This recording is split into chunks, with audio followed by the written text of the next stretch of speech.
பல்லக்கு தூக்க வேண்டும் என்பது பாரதியாரின் ஆசை.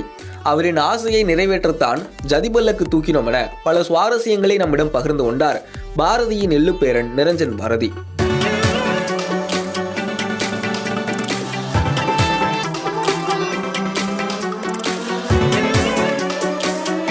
கடந்த 1882 ஆண்டு டிசம்பர் 11ஆம் தேதி எட்டயபுரத்தில் பிறந்த சுப்பிரமணியன் தனது 7 வயதிலேயே கவிதை எழுத தொடங்கினார். படிப்படியாக வளர்ந்து தமிழில் புலமை பெற்ற அவர் தனது 11 வயதில் எட்டயபுர சமஸ்தானத்தில் தன் புலமையை நிரூபித்ததால் சுப்பிரமணியனை பாரதி என பட்டமளித்து பாராட்டினார் அப்போதைய எட்டயபுரத்து மன்னர்.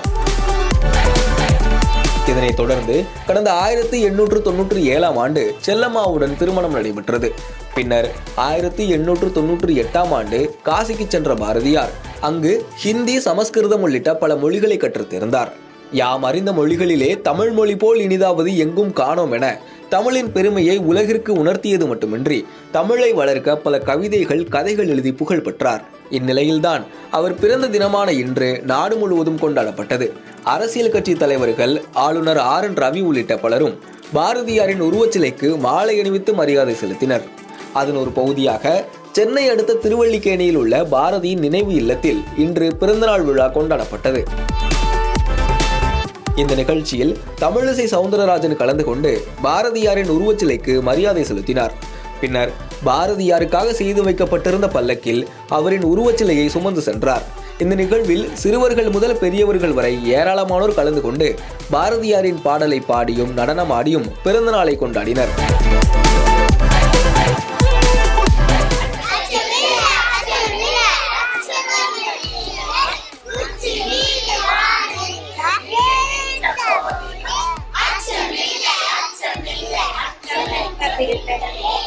பல ஊர்களுக்கும் இடம்பெயர்ந்த பாரதி சில காலங்கள் புதுச்சேரியில் வாழ்ந்து வந்தார். பின்னர் 1920ஆம் ஆண்டு பாரதி சென்னைக்கு வந்து சுதேசமித்திரன் பத்திரிகையில் பணியாற்றினார். அப்போது திருவல்லிக்கேணியில் ஒரு அறை மற்றும் சமையலறை மட்டுமே கொண்ட சிறிய வீட்டில் தனது மனைவி மற்றும் குழந்தையுடன் வசித்து வந்தார். இதோ இப்போது நீங்கள் பார்த்து கொண்டிருப்பதுதான் அவர் வசித்து வந்த அறை. பாரதியாரின் இறப்புக்கு பிறகு இந்த வீடு பலரது கைகளுக்கு மாறியது. வீட்டின் அமைப்பிலும் பல்வேறு மாற்றங்கள் ஏற்பட்டன. பின்னர் இந்த வீட்டை தமிழக அரசு வாங்கி பாரதியின் நினைவு இல்லமாக மாற்றியுள்ளது. நினைவு இல்லத்தில் பாரதியின் நண்பர்கள், குடும்ப புகைப்படம் இடம்பெற்று உள்ளன.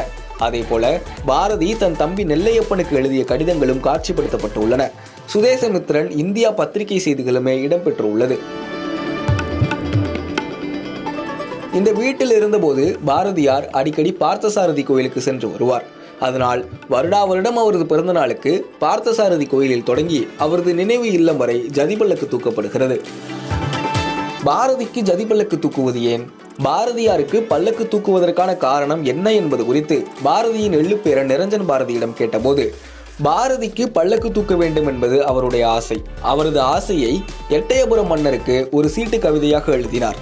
அதில் என்னை வரவேற்க பல்லக்கை அனுப்ப வேண்டும், சால்வை அணிவித்து மரியாதை செலுத்த வேண்டும் என்று கூறினார். அவரது ஆசையை எட்டயபுரம் மன்னர் அப்போது நிறைவேற்றவில்லை. அவரின் ஆசையை நிறைவேற்ற வேண்டும் என்பதற்காக பல்லக்கு தூக்கி வருகிறோம். இதனை வானவில் பண்பாட்டு மையத்தினர் தொடர்ச்சியாக செய்து வருகின்றனர் என பல சுவாரஸ்ய தகவல்களை நம்மிடம் பகிர்ந்து கொண்டார். ஆமாம், எனக்கு ரொம்ப ஒரு நெகிழ்ச்சியான ஒரு தருணம் இது. வருடம் நான் இங்கே வருவேன். இந்த நாளில் அவருடைய பல்லக்கு தோள் கொடுத்து தூக்குற ஒரு பொன்னான வாய்ப்பும் எனக்கு கிடைச்சது. தாத்தாவையே சுமக்கின்ற ஒரு பேரன் அப்படிங்கிற மாதிரி ஒரு நிலை அது. அதையும் தாண்டி ஒரு ரசிகனா, ஒரு பக்தனா அவரை ஏந்துவது என்பது ஒரு பெரிய புண்ணியம் தானே.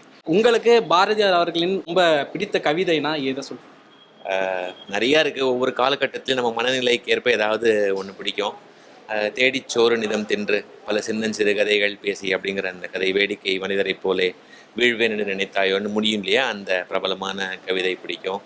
அப்புறம் சின்னஞ்சிறு கிளியே ரொம்ப பிடிக்கும். என்று தனியும் இந்த சுதந்திர ராகம், அது ரொம்ப பிடிக்கும். நிறைய அது சொல்லிகிட்டே போகலாம், அது எல்லையே இல்லை.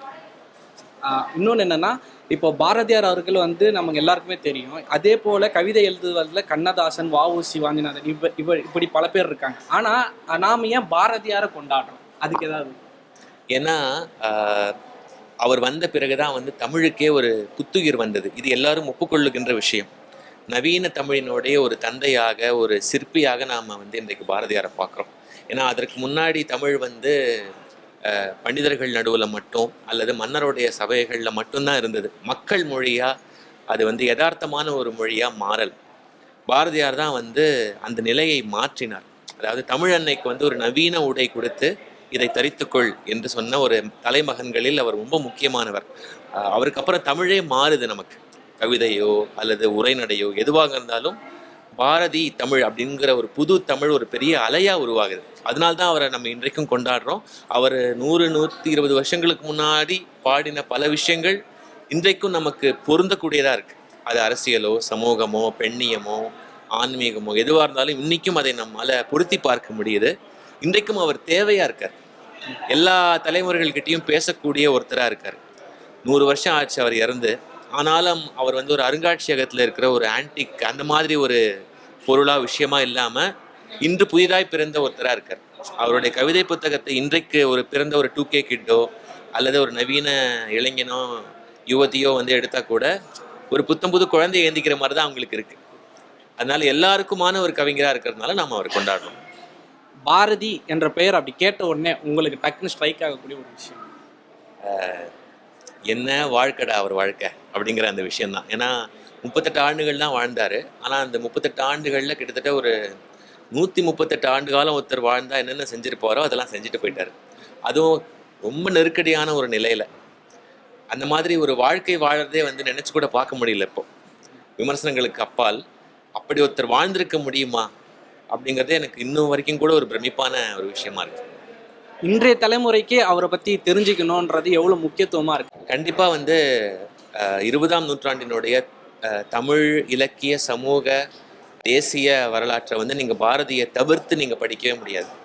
அது எல்லா மாணவர்களும் அவரை கடந்து போகாமல் பண்ண முடியாது. என்றைக்குமே அவர் வந்து எல்லா வயது வரம்பை சேர்ந்தவர்களுக்கும் ஒரு பெரிய உந்து விசை, ஒரு இன்ஸ்பிரேஷன். அதனால் கண்டிப்பாக அவரை பற்றி நம்ம தெரிஞ்சுக்கணும். ஏன்னா அவருக்கு அப்புறம் தான் வந்து தமிழே ஒரு புது பொலிவு பெற்றதுன்னு சொல்லலாம். மீட்டெடுத்து கொடுத்தவர். அதனால் கவிதை எழுதணும்னு ஆசைப்படுறவங்க, பாடல் எழுதணும்னு ஆசைப்படுறவங்க யாராக இருந்தாலுமே, இவங்களுக்கு மட்டும் இல்லை, பாரதியை தாண்டாமல் நம்ம போக முடியாது. நாட்டுப்பற்று, மொழிப்பற்று, சமூக அக்கறை, கடவுள் பற்று இதெல்லாம் உங்களுக்கு வேணும் அப்படின்னா நீங்கள் அவரை கண்டிப்பாக தொட்டே ஆகணும். உங்களுக்கு அவர் வேணுமோ வேணாமோ, பிடிக்குதோ பிடிக்கலையோ, அவர் எப்போதுமே உங்களுக்கு கூட பழகக்கூடிய ஒருத்தர் தான். நீங்கள் அவர் கூட முரண்படலாம், உடன்படலாம். ஆனால் என்றைக்குமே அவர் ஒரு கலங்கரை விளக்கம், அதில் சந்தேகமே இல்லை. இங்கே பாரதியாரோட நினைவு இல்லத்தில் இருக்கும். இன்றைக்கி வந்து அவருடைய பிறந்த நாளின் காரணமாக ஜதி பல்லக்கு அப்படின்னு சொல்லிட்டு இங்கே ஒரு நிகழ்ச்சி நடக்குது. இந்த ஜதி பல்லக்கு நிகழ்ச்சி எதுக்கு நடக்குதுன்னா, அவர் கவிஞராக இருந்த காலத்தில் நான் தமிழ்நாட்டுடைய மிகப்பெரிய கவிஞர், எனக்கு வந்து நீங்கள் பல்லக்கு தூக்கணும் அப்படின்னு சொல்லிட்டு அவர் பிறந்த மண்ணான எட்டயபுரம் மன்னருக்கு ஒரு கடிதம் எழுதுறாரு. ஆனால் அந்த கடிதம் அவருக்கு போய் சேர்ந்துச்சா இல்லை அவர் படிச்சுட்டும் விட்டுட்டாரா அப்படின்றது நம்ம யாருக்குமே தெரியவே இல்லை. ஆனால் அவருக்கு அந்த ஜதி பல்லக்கு தூக்கவே இல்லை. இறுதியாக வந்து பாரதியார் தனக்குன்னு ஒரு விஷயம் கேட்டார்னா இந்த ஜதி பல்லக்கு நிகழ்ச்சி தான். அப்படி அவர் நிறைவேறாத ஆசை காரணமாக இன்றளவும் இந்த அவரோட ஒவ்வொரு பிறந்தநாள் அதுவும் ஜதி பல்லக்குன்றது இங்கே வந்து பார்த்தசாரதி கோயிலேருந்து தூக்கிட்டு இங்கே அவர் நினைவில்லம் வரைக்கும் வருவாங்க. அந்த ஜதி பல்லக்கில் வந்து அவருக்கு வந்து பட்டாடை உடுத்தி அந்த பொற்காசுகள் நிறைந்த ஒரு பையை வைப்பாங்க. வருஷம் ஒரு சிறந்த கவிஞரை தேர்ந்தெடுத்து அந்த பொற்காசுகளை அவங்களுக்கு வழங்குறதுன்றது இந்த பாரதியாரோட நினைவில்லத்தோட வழக்கமாகவே இருக்குது. நன்றி.